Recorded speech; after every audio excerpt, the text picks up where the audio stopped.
اماں سے کہا اماں کیا یہ لوگ مجھ سے بھی ایسے ہی پردہ کروائیں گے؟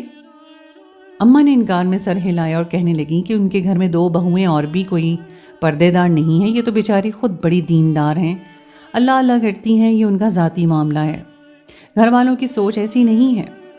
اماں کی بات سن کر مجھے تسلی ہوئی اور پھر میری بڑی نند زبیدہ نے کہہ دیا کہ وہ شادی پہ کوئی فضول رسم نہیں چاہتی، بالکل سادگی سے شادی ہوگی، مجھے وہ رخصت کروا کر لے جائیں گی۔ اور ایسا ہی ہوا، شادی میں بھی صرف میری نند اپنے بھائیوں کے ساتھ ہمارے گھر آئی تھی، نہ ہی کوئی جٹھانی آئی، نہ ہی میری ساس، اور وہی مجھے رخصت کروا کے دوسرے گاؤں کی بڑی حویلی میں لے آئی تھی۔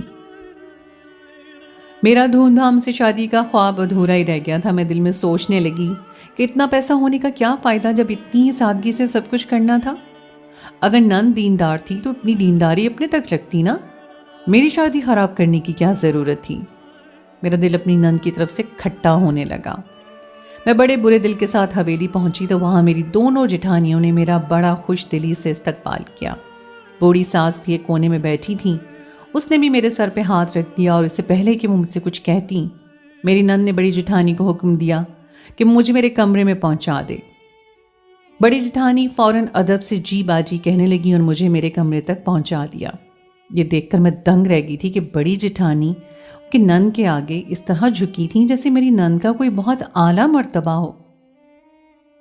میں اپنے کمرے میں بیٹھ کر اپنے شوہر کا انتظار کرنے لگی، اور پھر کافی دیر کے بعد میرا شوہر منور کمرے میں آیا تو میں نے شرما کر پلکیں جھکا لی۔ مجھے یقین تھا کہ وہ مجھے دیکھتے ہی میری خوبصورتی کی تعریف کرے گا، کیونکہ میری خوبصورتی کی تعریف تو پورا زمانہ ہی کرتا تھا۔ لیکن منور کی پہلی لائن ہی میرے تر بندر میں آگ لگا چکی تھی۔ وہ کہنے لگا، میری باجی نہ صرف اس گھر کی بڑی ہیں بلکہ گاؤں والوں کی نظروں میں بھی بہت محترم ہیں، بہت دیندار اور نیک عورت ہیں، اللہ بھی ان سے راضی ہے، اس لیے تم کبھی انہیں ناراض نہ کرنا اور نہ ہی کوئی ایسا کام کرنا جس سے باجی کو دکھ پہنچے۔ منور نے نہ ہی محبت بھرا کوئی جملہ کہا تھا اور نہ ہی میری خیر خیریت پوچھی تھی، بلکہ باجی نامہ کھول کر میرے سامنے رکھ دیا تھا۔ میرے پاس بھی جی اچھا کہنے کے سوا کوئی چارہ نہیں تھا، اس لیے میں نے یہی کہا۔ میرے سارے ارمان ٹھنڈے پڑ گئے۔ شادی کی رات ہی میری جان نکل گئی کہ اس گھر میں باجی کو وہ جگہ حاصل ہے جو شاید میری ساس کو بھی نہیں ہے۔ اگلی صبح میں نئی دلہن کی طرح تیار ہو کر اپنے کمرے سے نکلی تو میری نند پہلے سے ہی لاؤنج میں بیٹھی تھی۔ ان کے ہاتھ میں ایک تسبیح تھی، سر پہ دوپٹہ، اور وہ کچھ پڑھنے میں مصروف تھی، لیکن جیسے ہی ان کی نظر مجھ پر پڑی ان کے ماتھے پہ بل پڑ گئے۔ وہ غصے میں کہنے لگیں، یہ کیا حلیہ بنا کر کمرے سے نکلی ہو؟ میں ایک دم ہی ان کی کڑک دار آواز پر گھبرا گئی۔ میں نے نیا جوڑا پہنا تھا، سرخی پاؤڈر لگایا تھا، بالوں میں پراندہ بھی ڈالا تھا، اور اس میں کچھ ایسے عجیب بات تو نہیں تھی، نئی دلہنیں ایسے ہی تو تیار ہوتی ہیں۔ میں حیرت سے انہیں دیکھنے لگی، اتنے میں میری ساس اپنے کمرے سے نکلی۔ وہ بھی نند سے کہنے لگیں کہ کیوں بچی کو ڈانٹ رہی ہو، اتنی تو پیاری لگ رہی ہے۔ میری نند نے غصے سے میری ساس کو دیکھا اور کہنے لگی، یہ اس گھر کی بہو ہے، کوئی طوائف نہیں ہے جو اس نے اپنا یہ حلیہ بنایا ہوا ہے۔ اس گھر میں میرے 2 بھائی اور بھی رہتے ہیں، صرف اکیلا اس کا شوہر نہیں ہے۔ میری نند نے جس انداز میں ساس سے بات کی تھی، میرے تو ہوش ہی اڑ گئے تھے۔ کوئی بیٹی اپنی ماں سے اس لہجے میں کیسے بات کر سکتی تھی؟ لیکن میری نند غصے میں کہہ رہی تھی کہ اس گھر کا خرابہ کرنے کے لیے ایک آپ ہی کافی ہیں، اس گھر کی بہوؤں کو اپنے نقشے قدم پہ مت چلوائیں۔ نند نے غصے سے مجھے دیکھا اور کہنے لگی، جاؤ منہ ہاتھ دھو کر آؤ، ہلکے رنگ کے کپڑے پہنا کرو اور آئندہ تمہیں سرخی پاؤڈر میں نہ دیکھوں۔ نند کی بات سن کر تو میری جان ہی جل گئی۔ میں نے روتے ہوئے کہا کہ میں کسی برے خاندان سے نہیں ہوں، ہر نئی دلہن ایسے ہی تیار ہوتی ہے، میرے جیٹھ بھی میرے بھائیوں جیسے ہی ہیں، بس میرا اتنا کہنا تھا کہ میری نند نے پاس رکھے شیشے کا گلاس اٹھا کر دیوار پر دے مارا اور غصے میں چیخنے لگی، یہاں تک کہ سارا گھر جمع ہو گیا۔ میرا شوہر جو کمرے میں سو رہا تھا وہ بھی اٹھ کر آ گیا۔ سب کو لگ رہا تھا کہ میں نے باجی کے ساتھ بدتمیزی کی ہے اور اسی لیے میرے شوہر کا چہرہ غصے سے سرخ ہو گیا تھا۔ میرے شوہر نے ایک زوردار تماچا میرے منہ پر مارا اور کہنے لگا کہ میں نے تمہیں رات ہی بتا دیا تھا کہ باجی کے ساتھ کبھی اونچی آواز میں بات نہ کرنا، تم نے تو پہلے ہی دن اپنی اوقات دکھا دی ہے، اگر اس گھر میں رہنا ہے تو ابھی اور اسی وقت باجی سے معافی مانگو۔ شوہر کا تھپڑ کھا کر میری عقل ٹھکانے آئی تھی اور مجھے رات والی بات یاد آ گئی تھی۔ میری خوبصورتی اور میرا غرور سب دھرا کا دھرا رہ گیا تھا۔ میری عمر رسیدہ نند کے آگے تو میری کوئی حیثیت ہی نہیں تھی۔ شوہر کے کہنے پر میں نے اپنی نند کے قدموں میں بیٹھ کر ان سے معافی مانگ لی تھی۔ میری معافی مانگنے پر میری نند کے چہرے پہ ایک عجیب سی مسکراہٹ آ گئی تھی، جسے دیکھ کر میں راکھ ہو گئی تھی، اور میں نے ارادہ کر لیا تھا کہ میں اپنی نند سے اس بات کا بدلہ ضرور لوں گی۔ میں پلٹ کر اپنے کمرے میں آنے لگی تو میں نے دیکھا کہ میری ساس کی آنکھوں میں آنسو جھلملا رہے تھے۔ وہ بہت بے بسی کے احساس سے مجھے دیکھ رہی تھیں۔ یہ بات مجھے حیران کر گئی تھی، اور کمرے میں آ کر میں یہی سوچ رہی تھی کہ یہ کیسا گھرانہ ہے جہاں ماں کے بجائے بیٹی کو زیادہ اہمیت حاصل ہے۔ میری نند کرسی پر بیٹھی رہتی اور میری ساس، باقی سب لوگ اس کے آگے ہاتھ باندھ کر کھڑے رہتے۔ گاؤں کے بھی بہت سے لوگ میری نند کے پاس آیا کرتے تھے، کیونکہ میری نند بہت زیادہ نیک تھی۔ میں اس کے ہاتھ میں ہر وقت تسبیح دیکھتی رہتی تھی، اور اکثر تو وہ آدھی رات کو صحن میں بیٹھ کر بھی قرآن پاک پڑھتی رہتی تھی۔ مگر یہ بات مجھے سمجھ نہیں آتی تھی کہ اتنی نیک ہو کر وہ اپنی ماں کو اتنا برا بھلا کیوں کہتی ہے۔ اور یہی بات کئی دفعہ میں نے اپنی جٹھانیوں سے بھی کہی، لیکن میری جٹھانی نے مجھے یہ کہہ کر خاموش کروا دیا کہ باجی بہت برکت والی عورت ہے، جس چیز پہ ہاتھ رکھ دیتی ہے اس میں برکت ہو جاتی ہے۔ ہمارے شوہروں کی زمینداری بھی باجی کی بدولت ہی بڑی کامیابی سے چل رہی ہے۔ فصل لگنے والی ہوتی ہے تو یہ بھائی اپنی بہن کو فصل پر لے جاتے ہیں، اور پھر پہلے سے بھی زیادہ اچھی فصل لگتی ہے۔ یہ باجی کی کرامات ہی تو ہیں جو ہم اتنے پیسوں میں کھیل رہے ہیں، اس لیے باجی کو ناراض نہ کرنا۔ رہی اماں کی بات، تو یہ کوئی نہیں جانتا کہ باجی اور اماں کے درمیان کیا معاملہ ہے۔ شاید اماں نیکی کے راستے پہ نہیں چلتی، اس لیے باجی اماں کو پسند نہیں کرتی۔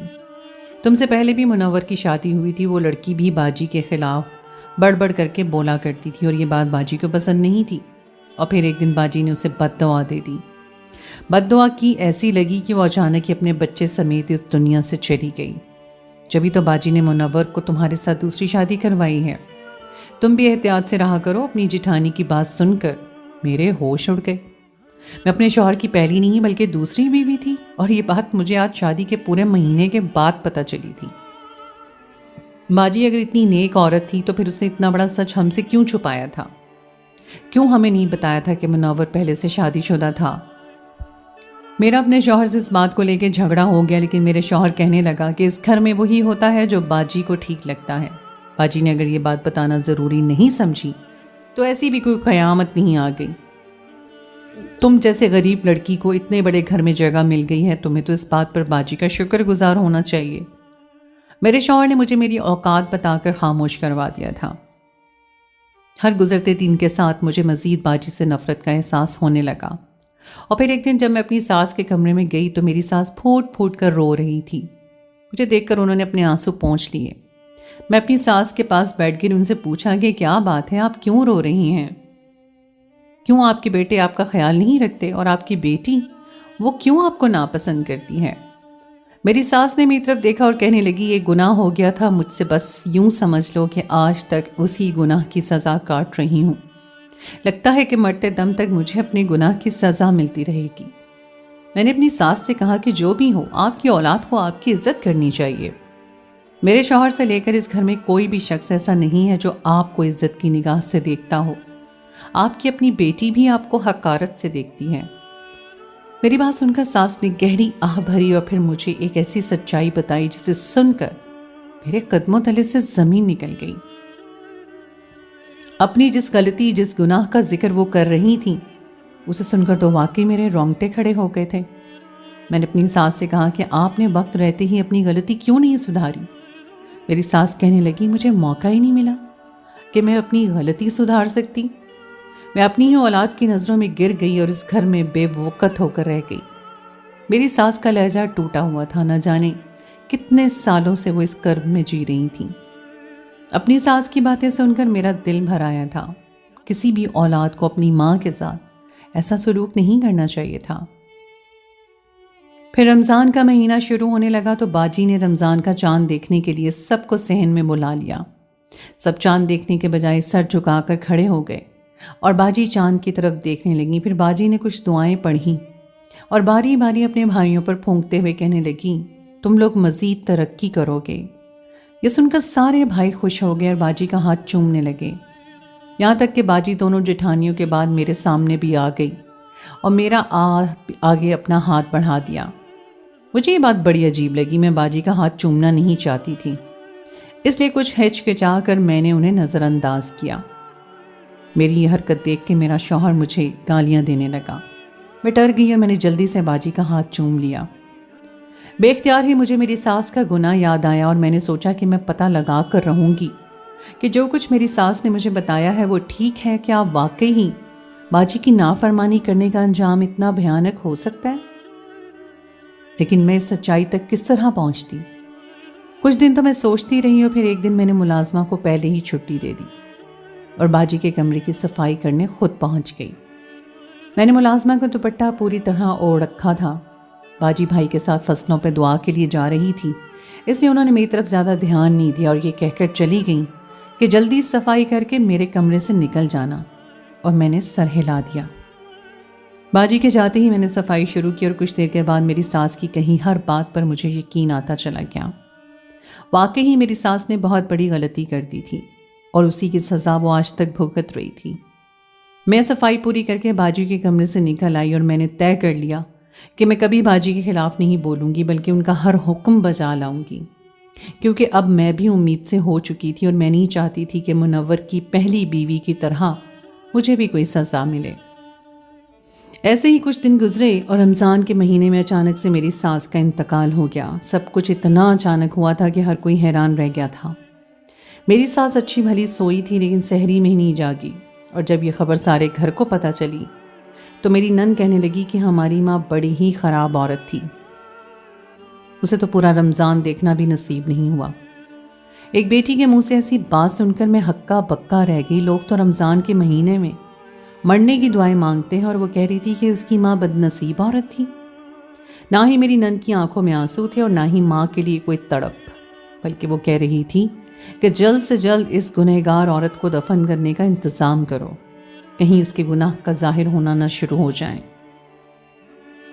بھائی بہن کا حکم بجا لائے اور جلد سے جلد پورے گاؤں کو اطلاع کر دی گئی. اتنے میں کسی کام سے میں اماں کے کمرے میں پہنچی تو مجھے ان کے تکیے کے پاس سے خط ملا، اور پھر میں نے با آواز بلند سارے بھائیوں اور اپنی نند کو خط پڑھ کر سنایا، جس میں میری ساس نے ایک عجیب سی وصیت کی تھی. انہوں نے لکھا تھا کہ میں بڑی گنہگار عورت ہوں، ساری زندگی بڑی بری طرح گزاری ہے. اب اگر میری بیٹی میرا نماز جنازہ پڑھائے گی تو میری بخشش ہو جائے گی، ورنہ مجھے مرنے کے بعد بھی سکون نہیں آئے گا. بس میری یہی خواہش پوری کر دی جائے. ساس کی عجیب و غریب سی وصیت پر میں خود بھی دنگ رہ گئی تھی، کیونکہ میں جانتی تھی کہ میری ساس نے کس بات کی سزا کاٹی ہے. پھر وہ کیسے ایسی وصیت کر سکتی تھی؟ یہ وصیت سن کر بیٹے تو راضی ہو گئے، لیکن میری نند نہ مانی. کہنے لگی ہماری ماں اتنی گنہگار عورت تھی، میں کیسے اس کی نماز جنازہ پڑھا سکتی ہوں؟ ویسے بھی یہ بیٹوں کا حق ہوتا ہے. مگر گاؤں والوں نے بھی اصرار کرنے لگے اور میرے شوہر بھی کہنے لگے کہ اماں کا آخری سفر آسان ہو جائے گا. بالآخر میری نند کو ماننا ہی پڑا، اور جیسے ہی میری نند نے نماز جنازہ پڑھانا شروع کیا تو جو لفظ اس کے منہ سے نکلے وہ سن کر ہر کوئی ہکا پکا رہ گیا. کسی کو اپنے کانوں پر یقین نہیں آیا تھا. اس سے پہلے کہ کوئی میری نند سے سوال کرتا، میری ساس کی میت میں ہلچل پیدا ہوئی، اور پھر جیسے ہی میری نند نے اس کے چہرے سے کپڑا اٹھایا تو وہ اٹھ کر بیٹھ گئی. یہ منظر دیکھ کر سب کی چیخیں نکل گئیں کہ مردہ کیسے زندہ ہو گیا. اور پھر میری ساس نے سچ کا خلاصہ کیا کہ میں مری نہیں تھی، بلکہ انہوں نے جان بوجھ کر مرنے کا ڈرامہ کیا تھا، تاکہ سب کو پتہ چل سکے کہ میری ساس کا گناہ کیا تھا اور میری نند کی اصلیت کیا تھی. جیسے ہی نند کی پوری سچائی گاؤں کے سامنے آئی، سارے بیٹوں کے سامنے آئی، تو سب کے ہی سب بے یقینی سے میری نند کو دیکھنے لگے، جو خوف کے مارے اپنے کمرے میں جا کے چھپ گئی تھی. دراصل میری نند نے جیسے ہی نماز جنازہ پڑھانے کے لیے نیت باندھی تھی، اس کے منہ سے صورتوں اور آیتوں کے بجائے جنتر منتر نکلنے لگے تھے. وہ ایک الگ ہی زبان میں جنتر پڑھ رہی تھی. وہ لاکھ کوشش کرتی لیکن پھر بھی اس کی زبان سے کوئی صورت ادا نہیں ہوئی، کیونکہ وہ سارا وقت یہی سب تو پڑھتی تھی. یہ بات میں پہلے ہی جان گئی تھی، اس لیے تو میں نے بھی ڈر کے مارے اس کے آگے سر جھکا لیا تھا کہ کہیں وہ مجھ پر بھی کوئی جادو نہ کر دے، جیسے اس نے میرے شوہر اور اس گھر کے باقی لوگوں پر کر رکھا تھا. میری ساس بہت نیک عورت تھی، اس لیے میری نند کا جادو اس پر اثر نہیں کرتا تھا، اور یہی بات میری نند کو برداشت نہیں ہوتی تھی. اس لیے اس نے میری ساس کو دنیا کی نظروں میں برا بنا دیا تھا. وہ سب کو یہی کہتی تھی کہ میری ساس ایک بد کردار عورت ہے۔ دراصل میری نند میری ساس کی سگی بیٹی نہیں تھی، بلکہ وہ میرے سسر کی پہلی بیوی کی بیٹی تھی، اور یہی بات بہت کم لوگ جانتے تھے۔ میرے سسر نے اپنی پہلی بیوی کو اس لیے طلاق دی تھی کیونکہ وہ ایک جادوگرنی تھی، لیکن وہ جاتے جاتے اپنی بیٹی کو سارا جادو سکھا کر اسے یہاں اس گھر کے لوگوں کی زندگی مشکل بنانے کے لیے چھوڑ گئی۔ میری نند نے سب کو اپنے قابو میں کیا اور اس گھر میں راج کرنے لگی۔ وہ سمجھتی تھی کہ اس کی ماں کو طلاق ساس کی وجہ سے ہوئی ہے، جبکہ اس کی ماں نے اپنے کالے جادو کی وجہ سے طلاق لی تھی۔ جس دن میں نند کے کمرے کی صفائی کرنے کے لیے گئی تھی، اس دن میں نے نند کے کمرے میں قرآن مجید کو اٹھا کر دیکھا تھا، اور یہ دیکھ کے حیران رہ گئی تھی کہ میری نند جسے قرآن مجید کہہ کر پڑھتی تھی وہ ایک جادو منتر کی کتاب تھی۔ اس نے جان بوجھ کر اس کتاب پر ایسا کور چڑھا رکھا تھا کہ سب اسے قرآن شریف ہی سمجھتے۔ میری نند نے اپنی نیکی کا ڈرامہ اتنی کامیابی سے رچایا تھا کہ کوئی بھی اسے سمجھ ہی نہیں پایا تھا، لیکن میری ساس پہلے دن سے ہی میری نند کی فطرت اور اس کے کارناموں سے واقف تھی، اس لیے وہ نہ صرف اس سے دور رہتی تھی بلکہ جب بھی کسی کو اس کی سچائی بتانے کی کوشش کرتی تو میری نند کوئی نہ کوئی ایسا کھیل کھیلتی کہ میری ساس خود ہی بری ہو جاتی، اور اس طرح وہ اپنی سگی اولاد کی نظروں میں بھی گر گئی تھی۔ لیکن اب میری ساس نے سچائی سامنے لانے کے لیے ایسا کھیل کھیلا تھا کہ سب کو خود ہی سارا سچ پتہ چل گیا تھا۔ سارے بھائیوں نے مل کر میری نند کو گھر سے باہر نکال دیا تھا، اور گاؤں والوں نے بھی اسے گاؤں میں کہیں جگہ نہیں دی تھی۔ گاؤں کے ایک نیک بزرگ کے ذریعے سے اس کالے جادو کا توڑ بھی کروایا گیا تھا۔ اب آہستہ آہستہ سب کچھ ٹھیک ہونے لگا تھا۔ میرے شوہر اور ان کے بھائی اپنی بہن پر یقین کرتے تھے کہ ان کی بہن جو کہتی ہے وہ ہو جاتا ہے، اس لیے خدا نے بھی ان کے یقین کو پکا کر دیا تھا۔ انسان اگر یقین رکھ کر پتھر سے مانگنا شروع کر دے تو اسے پتھر کے ذریعے بھی مل جاتا ہے، لیکن دینے والی ذات خدا کی ہوتی ہے۔ لیکن انسان گمراہی کے راستے پہ بھٹک جاتا ہے۔ کچھ ایسا ہی میرے سسرال والوں کے ساتھ بھی ہوا تھا۔